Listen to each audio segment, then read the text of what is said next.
आपको अपनी स्क्रीन पर लोगों की भीड़ दिखेगी। इस भीड़ में पुलिस भी मौजूद है। इनके साथ ही एक जेसीबी मशीन दिखेगी जो बड़े ही तेजी से काम कर रही, धाएं धाएं जल्दी से जल्दी जमीन में गड्ढा खोदने की कोशिश कर रही।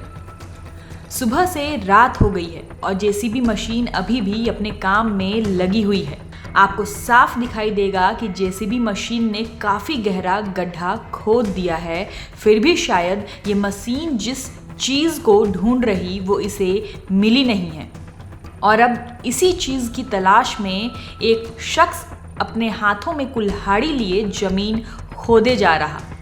अब आप भी सोच में पड़ गए होंगे कि आखिर ऐसी किस चीज़ की तलाश है इन लोगों को कि सुबह से शाम हो गई लेकिन काम रुकने का नाम नहीं ले रही और ज़मीन में लगातार जेसीबी से गड्ढा करने की वजह से ये कुएं जैसा बन गया है। तो चलिए आपको इस भीड़ और आखिर क्यों इतनी तत्परता से ज़मीन की खुदाई चल रही है ये सब बताते हैं। ये पूरा मामला है राजस्थान के हनुमानगढ़ जिले के एक गाँव का। इस गांव में रूपराम अपनी पत्नी के साथ रहता था। रूपराम की उम्र थी 42 साल। अचानक एक दिन रूपराम अपने घर से गायब हो गया। घर वालों को पहले तो लगा कि शायद यहीं कहीं रूपराम गया होगा, लेकिन 3 से 4 दिन गुजर गए, रूपराम का कुछ अता पता नहीं चला। तब रूपराम के परिजनों का माथा ठनका कि आखिर रूपराम ऐसे कहाँ चला गया। रूपराम के घर वालों ने फेसबुक पर रूपराम की फोटो डालकर लोगों से रूपराम के बारे में जानकारी लेने की भी कोशिश की, लेकिन कुछ पता नहीं चला।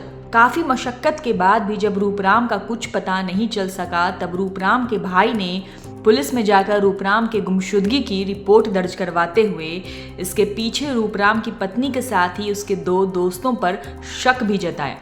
जिसके बाद पुलिस रूपराम के घर पहुंचती है और उसकी पत्नी से पूछताछ करने के लिए उसे अपने साथ थाने ले आती है।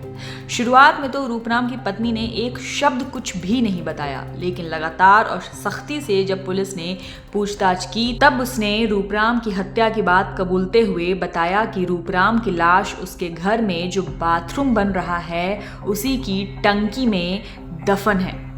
तुरंत पूरी दल बल और जेसीबी मशीन के साथ पुलिस बताए हुए जगह पर पहुंचती है और खुदाई शुरू कर देती है। सुबह से शाम, शाम से रात हो गई और अंततः रूपराम की पत्नी के द्वारा बताए गए जगह से रूपराम की लाश को पुलिस ने बरामद कर लिया। लाश की हालत बेहद खराब थी।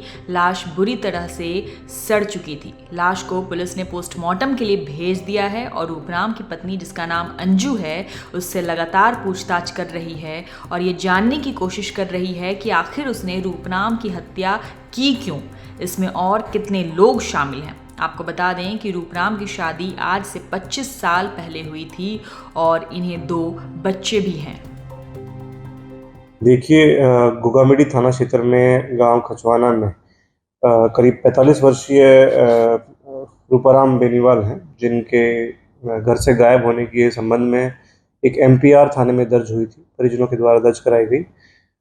जब इसमें आसपास बाकी लोगों से पूछताछ की गई तो कुछ संदिग्ध तथ्य सामने आए, जिसमें उसकी पत्नी और निकट परिजनों के द्वारा जो रूपाराम जी थे जो घर से गायब हो गए थे, पता लगा कि उनकी हत्या कर उनको घर के अंदर ही निर्माणाधीन टॉयलेट के जो टंकी है उसमें डालकर दफना दिया गया।